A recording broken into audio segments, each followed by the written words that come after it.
Hello and welcome again to the community map project. This time it's Them Blockout version 3. Now nothing much has changed on the map other than you can see that it's now actually green. They've added all the greenery to the trees and the bushes, they've added more colours to the actual ground as well. But let's go into spectator mode and you can get a better look at this effect. As you can see, it looks a lot nicer than it did when it was that cream monochrome. Now not everything's got textures yet, but all the vegetation and ground does. And as you can see, the E flag has changed quite considerably.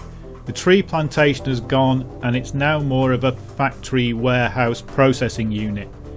It means it's a lot more substantial to fight over, there's a lot more cover, and it's just a better flag now. Yes, it's lost a bit of the jungle theme by losing the tree plantation, but sometimes you've got to sacrifice that kind of thing for the actual playability of the map. You can see here what the jungle effect is like. It's actually very thick vegetation in places, does obscure your view quite a lot. D flag hasn't really changed.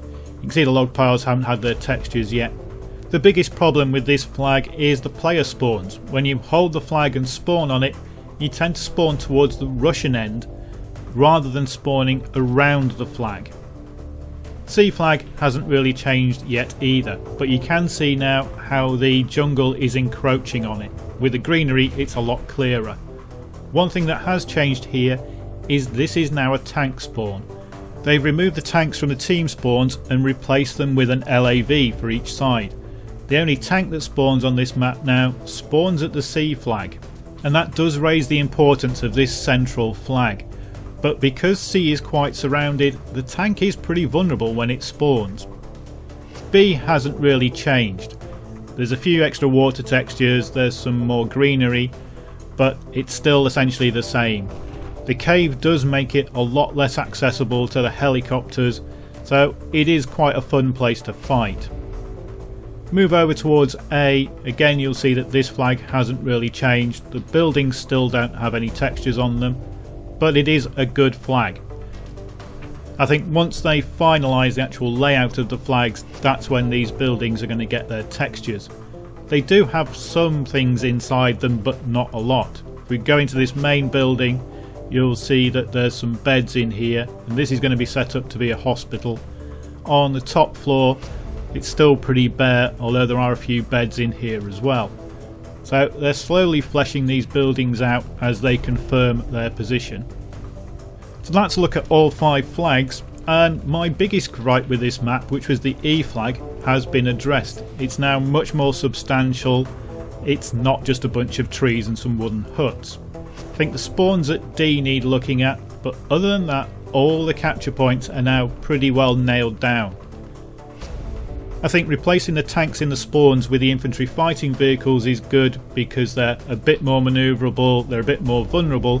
This one tank doesn't really overpower the map that much.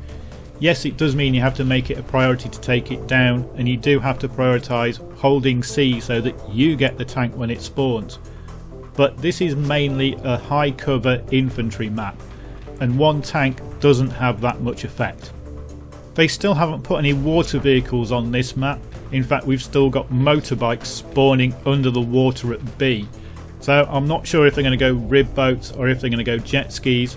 I do hope they go rib boats because I think that fits in with the theme a bit better than a modern jet ski. But by far the most important and the best change they've made in this pass is just adding the greenery.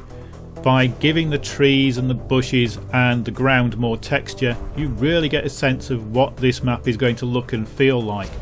Going through the trees, all the cover, all the things that block line of sight, it makes it feel a lot more like a jungle map. When it was that monochrome cream, you couldn't really decide what it was going to look like. Sure, you couldn't see through it, but it didn't really have the feel of the map. Now we've got the jungle in place, it's an awful lot better. So that's it for this community map update. I'll do more updates when they do more patches. Thanks for watching.